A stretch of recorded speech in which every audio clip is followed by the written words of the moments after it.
Šta mislite, da li ovo čudo vredi 2000 € ili ga treba izbegavati?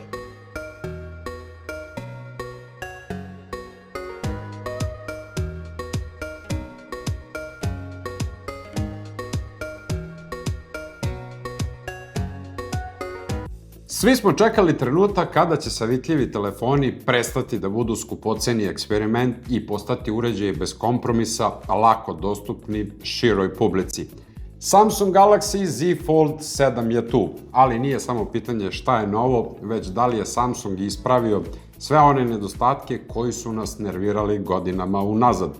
Da li je nabor na ekranu nestao, da li je spoljni ekran normalne širine i da li ovaj telefon može da zameni vaš tablet. Ili je samo još jedan skupoceni komad hardvera koji nije za svakoga, već samo za određene grupe ljudi i entuzijaste koji vole najnoviji hardver. Saznajte u nastavku recenzije. A ovog telefona ne bi bilo kod nas na recenziji da nije bilo drugara iz Tehnokruga koji su nam pozajmili ovaj telefon na recenziju. Pogledajte njihovu ponudu na tehnokrug.rs. Izgled Folda je zaista atraktivan i to ćete shvatiti onoga trenutka kada negde sednete, otvorite veliki ekran, gotovo pa uvek ćete uloviti neki pogled koji posmatra vaš telefon, jer su ovo uređaji koji se ne viđaju svakodnevno. Veoma kvalitetno napravljen titanijum i staklo, Gorilla Glass Victus 2 staklo na poleđini i na spoljnom ekranu, dok je unutrašnji ekran samo od plastike i o njemu znatno više morate voditi računa. Titanijumski frame mu daje mogućnost da bude ovako tanak i lagan sa samo 218 grama težine, izjednačio se sa S25 Ultra, što je fenomenalna stvar jer njegovi prethodnici su bili dosta teži i kabastiji i niste jednostavno znali šta ćete sa njima. Ovaj telefon u džepu deluje kao običan telefon koji ima samo jedan ekran. Ova tankoća ima i svoju cenu. Uklonjen je S Pen digitizer sa uređaja i sada nemamo više podršku za S Pen olovku.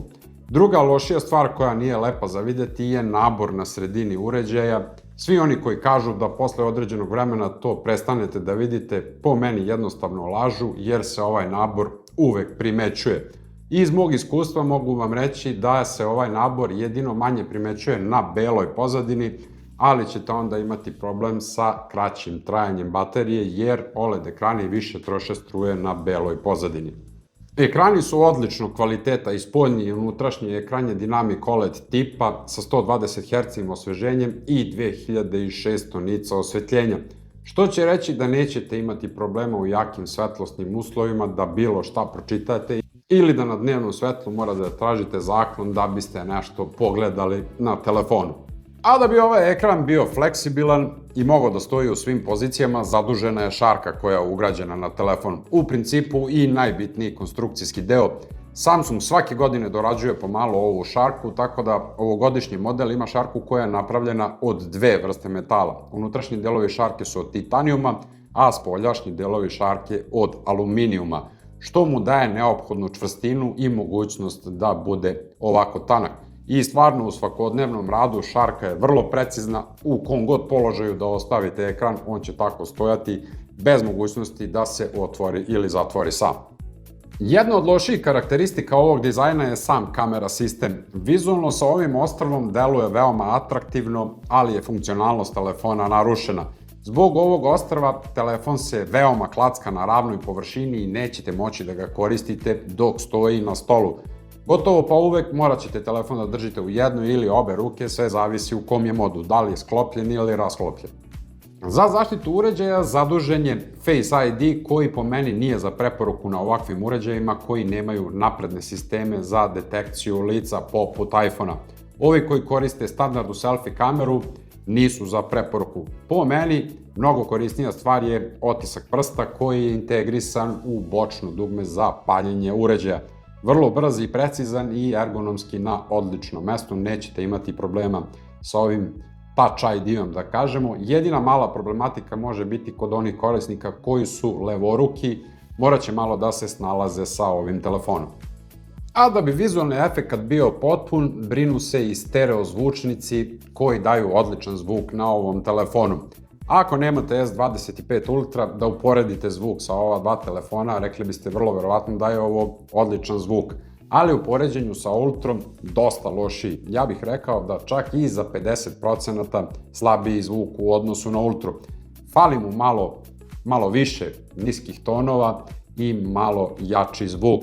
Verovatno kao posledica ovako tanko kućišta imamo malo i lošiji zvuk.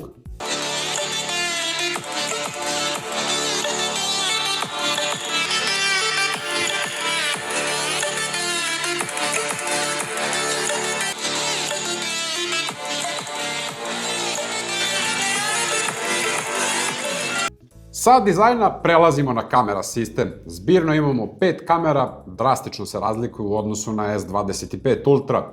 Dve selfie kamere od po 10 megapiksela, ultra široka kamera od 12 megapiksela, telefoto kamera od 10 megapiksela i glavni senzor koji je isti kao na Ultri, 200 megapiksela. Rezultate koje dobijate slažu se sa brojkama na papiru. Sa glavne kamere imat ćete identične fotografije i video zapise. Što se tiče fotografija, dosta su detaljne, dosta lepo otvaraju tamnije delove kadra i nema toliko šuma u tamnijim delovima kadra kao kod ostalih fotografija. Dinamički raspon je odličan i u ovoj kameri se ne može naći neka mana. Znači, nebitno je da li koristite S25 Ultra ili Z Fold 7, fotografije su identične na jednom i na drugom uređaju.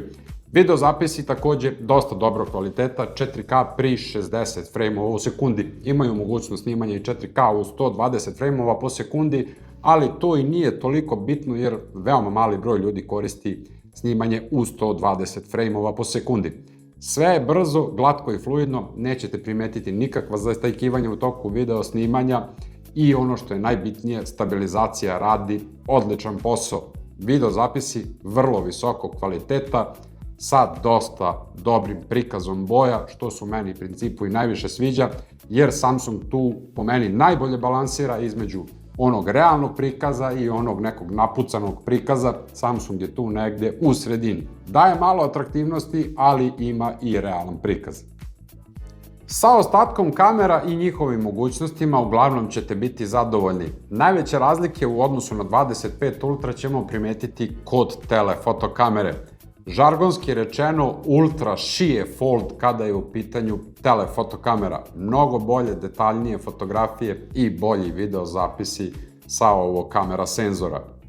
Na selfie kamere neću trošiti puno vremena jer su one standardnog kvaliteta i mogu sve što bi se očekivalo od njih. Z Fold ima skriveno keca u rukavu i mogućnost koju nema ni jedan drugi standardni telefon. A to je mogućnost pretvaranja glavnog kamera senzora od 200 megapiksela u selfie kameru.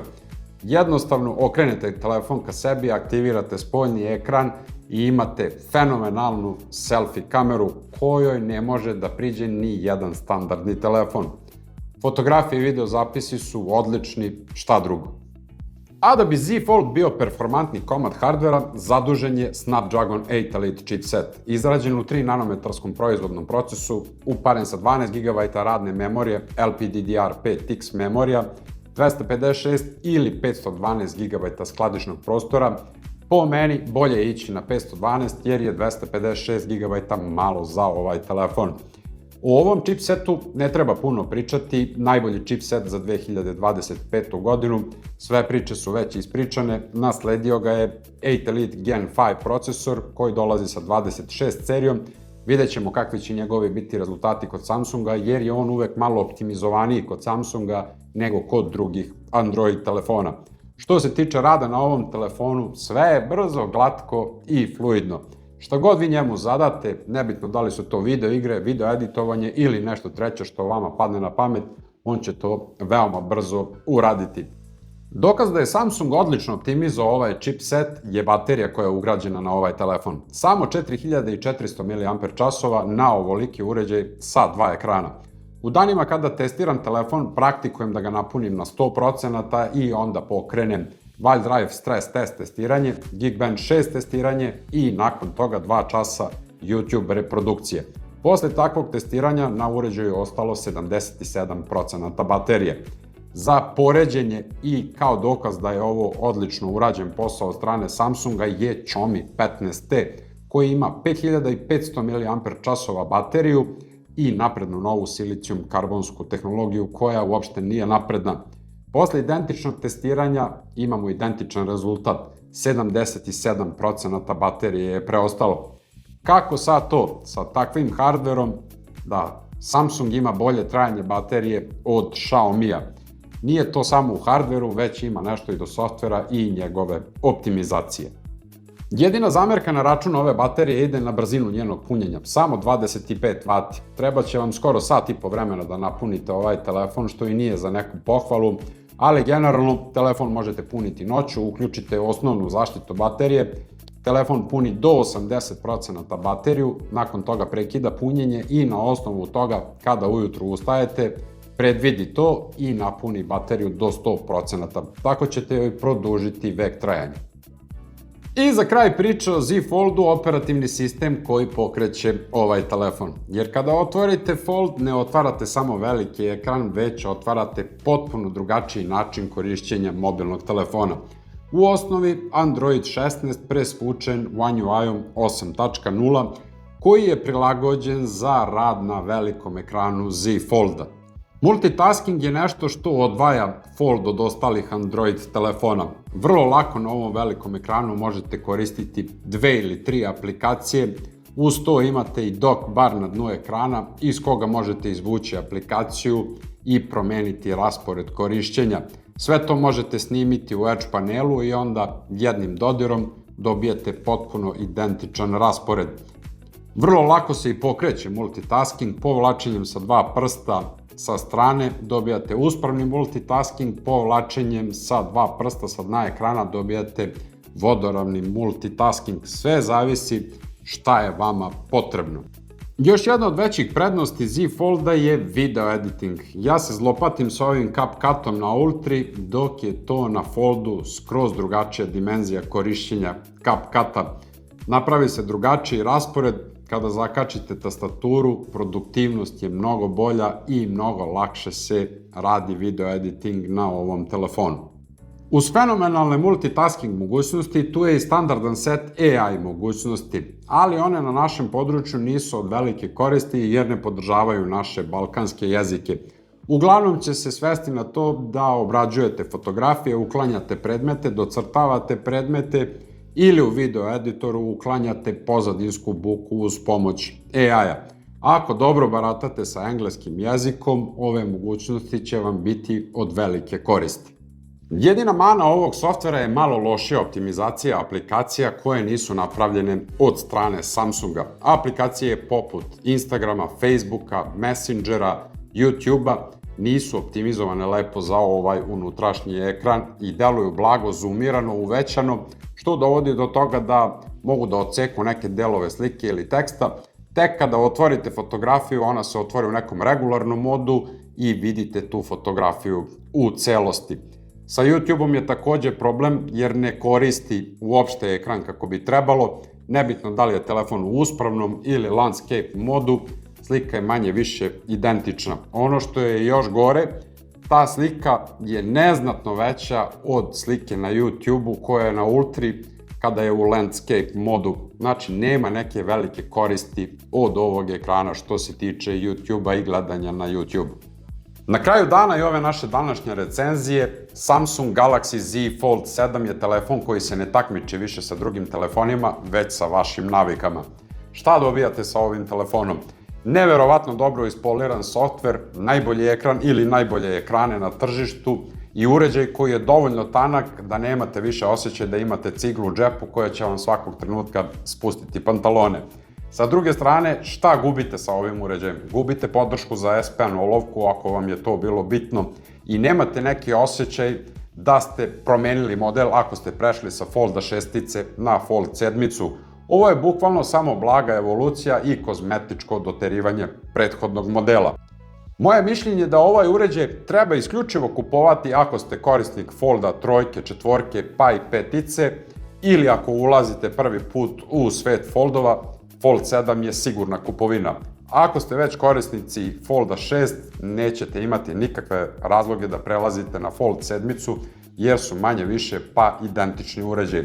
Ako su vam pak bitne kamere, od ovog uređaja nećete imati najbolje kamere. S24 Ultra i S25 Ultra su i dalje uređaji koji imaju najbolje kamere u Android svetu.